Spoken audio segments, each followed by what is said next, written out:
បាទសួស្តីអ្នកទាំងអស់គ្នាថ្ងៃនេះខ្ញុំមករកដំណោះស្រាយបាទ trick មួយតាក់ទងជាមួយនឹងម៉ៅរបស់យើងវាអត់ដើរនៅក្នុង game GTA ព្រោះខ្ញុំនេះ GTA Vice City បាទគឺម៉ៅយើងអត់ដើរទេអញ្ចឹងដំណោះស្រាយរបស់វាគឺដំបូងយើងត្រូវចុចទៅលើប៊ូតុង Window តបមកយើងត្រូវនេះកន្លែង search នេះយើងវាយពាក្យថា Test Manager អូខេចេញមកហើយពាក្យ Test Manager យើង enter ទៅតមកទៀតយើងយកនេះកន្លែង GTA Vice City 32 bit នេះយើងចុច mouse ស្ដាំយើងយកពាក្យថា go to detail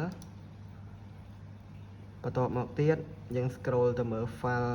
នេះ file ផល GTA file ហ្នឹងណាច្រឡំ GTA file GTA របស់យើងហ្នឹង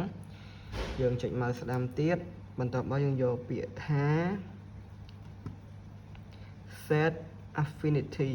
បាទយើងចុចលើពាក្យហ្នឹងទៅបន្ទាប់មកក្នុងនេះ processor affinity នេះគឺគេ select ទាំងអស់អញ្ចឹងយើងត្រូវដោះវាចេញមកយើងយកតា CPU មួយបានហើយបាទហើយយើងចុច OK ទៅបន្ទាប់មកគឺយើងចូលទៅក្នុង game យើងវិញទៅគឺយើងអាចប្រើម៉ៅយើងបានធម្មតាវិញហើយនេះខ្ញុំចូលទៅក្នុង game របស់យើង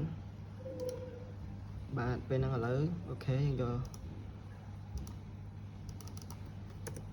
ឥឡូវយើងអាចប្រើម៉ៅធម្មតាបានវិញឃើញអត់បាទវីដេអូមានតែប៉ុណ្្នឹងទេជួបគ្នានៅវីដេអូក្រោយបាទ